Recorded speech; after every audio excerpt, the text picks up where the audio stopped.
If dating feels impossible right now, it's not because there's something wrong with you. It's because you're playing a version of the game that doesn't exist anymore. Dating didn't die, it evolved. And the men that understand this evolution, they're the ones that are winning right now. So today, I want to share with you three things.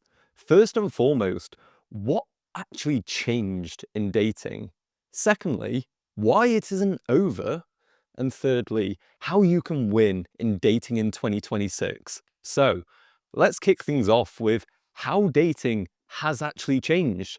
Because 10 years ago, dating was all about proximity. Like, think about it. Men live in complete isolation now, but previously, men were meeting women through friends, through work, through church, through social scene. How much proximity did they truly have? Way more than we have right now. We've got remote work, online hobbies, and tiny social circles. So this is one of the most massive ways that dating has changed, that has simply gone from we were given proximity just as a given to now we have to create it ourselves. And then on top of that, dating apps just changed the math of the game. Like, dating apps have made dating a global game. It used to be that you would just meet women in your local area, right? Like, you'd know the girl that works down at the corner shop and, that other girl that you know from work, and just like everything was quite local. You'd sort of have a few friends and it'd extend there. But that's not how it works anymore. Like, every girl has access to every guy on the globe through Instagram. We can no longer see it as just like an economics of local. It has to be macro. And it sometimes feels unfair, but that is just the economics of attention, that the top men now get seen by thousands of women, especially on dating apps. And the average guy, well, I know you'll have felt this on dating apps. How does the average guy do? Does he get a lot of swipes? Almost none. And that's just the attention game. That's why so few creators on YouTube have all of the views. So few music artists get all of the listens. It's just the attention economy. And unfortunately, it's spread to dating. And then finally, women's choices. Like, they just got so many more options. As I said, it's now a global economy. But what this has meant is not that women are especially more demanding, which is what it feels like to men, that women's standards have just gone so high that we can't keep up.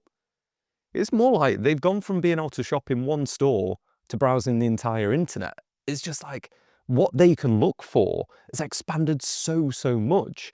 Like, if you used to be just the pretty cool guy that can sort of play guitar, and she kind of liked that, it was almost good enough. But now she can find a guy that has her exact music taste, is into all of the same hobbies and interests, and works a great job. It's like, well, why not pick that? But that's pretty challenging, and it paints a pretty bleak picture. The thing is, I'm not a very depressing guy. I'm going to try and lift you up here a bit, because this looks bleak. The thing is, dating just isn't over. In fact, right now might be the best time for men to date. Mainly because most men won't adapt. We are going through this transition period, and most men are stuck playing the old 2012 version of dating. When instead, what they should be doing is realizing the rules have changed.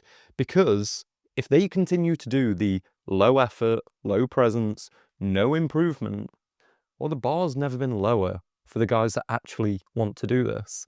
The guys that actually want to put themselves out there. The ones that actually want to try can now have more dating options than they could have ever believed possible.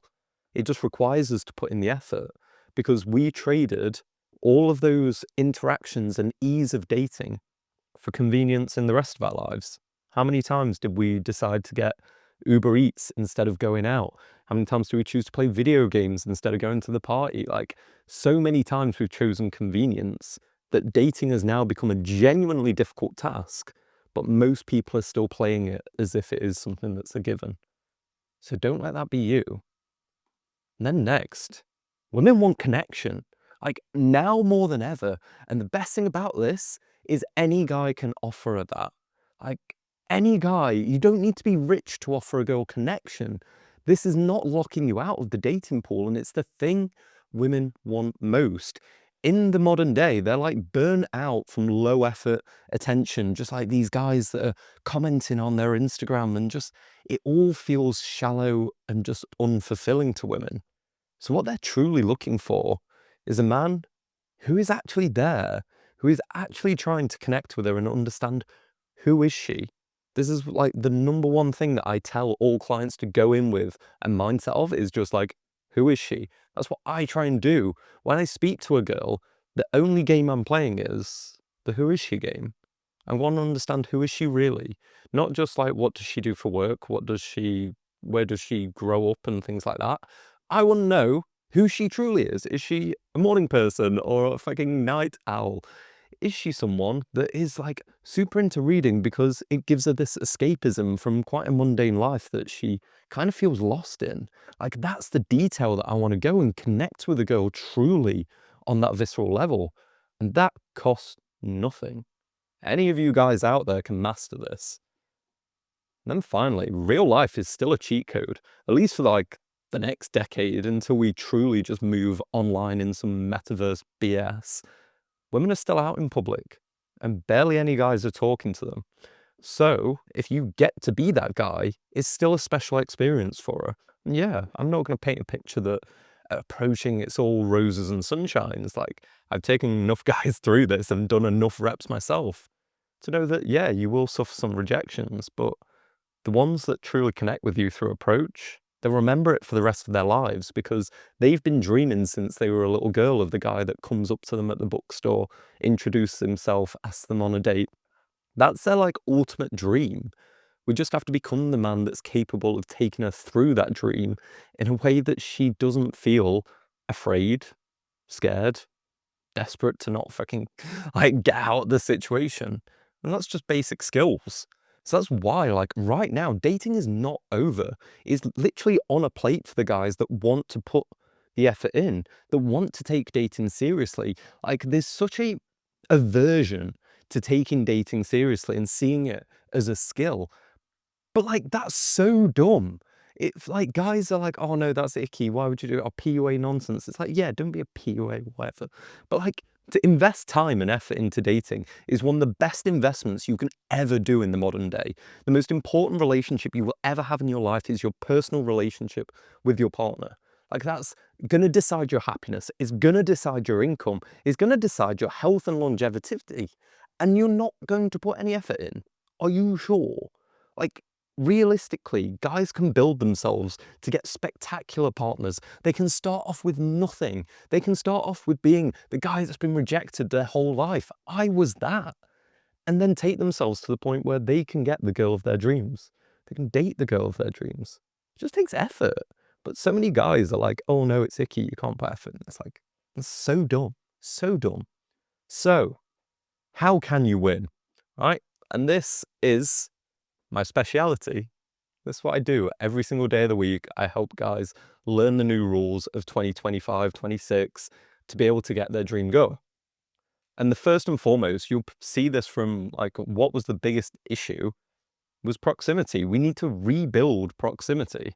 And that's like such a key focus. Like, one of the first things I'm doing with a guy once we start working together is like building up his skill of approach, because then proximity is under your control.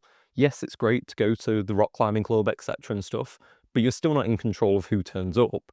So we want you to get good at approach, because then it's, you get to roll the dice. You get unlimited roles. You get to go and speak and put yourself in front of as many girls as you want. There's not an app and an algorithm between you. There's not blind faith that your dream girl is going to turn up to your cooking class when, oh Christ, I turned up and it was all dudes. It's all on you, because there's women out there every day of the week waiting for you to talk to them. So join things, show up places, learn approach. Visibility creates opportunity. Just is. This is non-negotiable. Proximity accounts for so much of people getting together. This is why at university, so many people end up getting with their housemates and flatmates, people on their course. Humans naturally, when given enough proximity, start to get on with each other and start to build connection. It's just true. And we need to recreate that. Secondly, stop aiming for perfect, right? Women do not need the perfect man. Guys that have suffered a lot of rejection in their past start to believe they need to be perfect because they've put all this effort in to the wrong places, and then they're still getting rejections, so they start to believe it's about being perfect. No, you just need to like one person. That is yourself. Women really don't like it when you have massive deep insecurities, you do a job you hate, you live a life you don't like. She does not want to step into that. She does not want to become part of that life. It's just not enticing for her. So much of the work that I do with guys is teaching him it is not okay for you to dislike who you are, for you to, underneath all of this, be unhappy with your life and unhappy with who you are, riddled with insecurity, riddled with shame. None of this is okay. We can't do this. You don't need to be perfect, right? In fact, having some flaws makes you vulnerable and it's quite nice for connecting. It's like, I'm a bit dyslexic. I'm useless at at spelling. I'm also bad at swimming as well. I've got really messed up body proportions in the fact that I've got long legs and a tiny torso. And it's like, I will openly admit to girls on an approach that growing up, I was not very cool. Like, I was bullied quite a lot.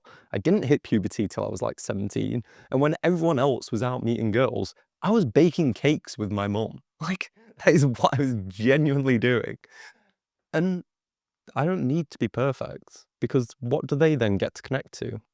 The fact that I'm real. And so many guys are missing out on that. It's like the women are looking for connection, and you cannot connect to someone that is pretending to be perfect. It's like a porcelain doll. It just like there's nothing to grip onto. Too many men aim for perfect. You just need to like yourself. So take an assessment of your life. Are you happy with your friends? Are you happy with your hobbies? Are you happy with your lifestyle? Because if you're not, she won't be. Finally, it's a numbers game, right?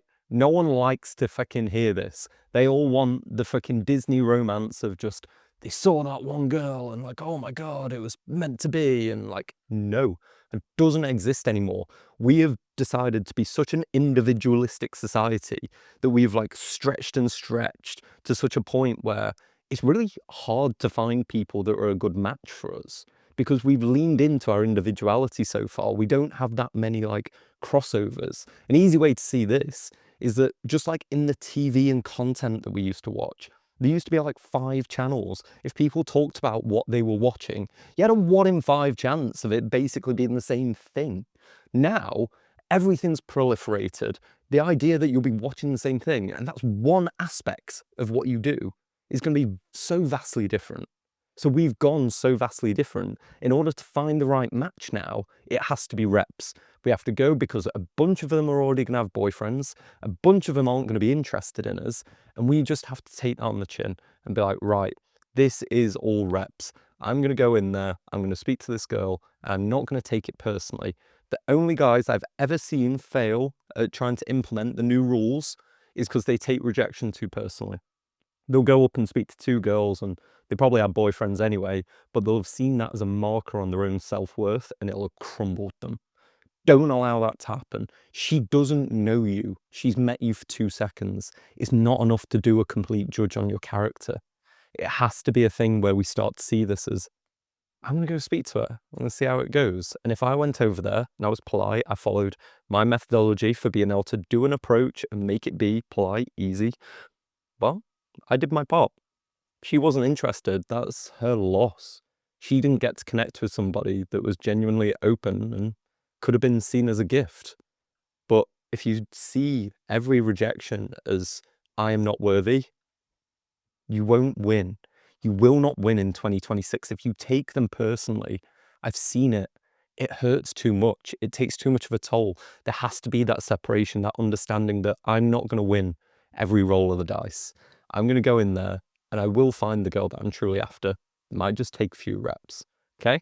Now, if you want to get started, you want to know what my perfect technique for going up and approaching is, the same one I used to meet my girlfriend, same one my clients have used to go on dates and dates and dates. Well, check it out. It's right here. I'm sharing it with you guys. Learn the new rules.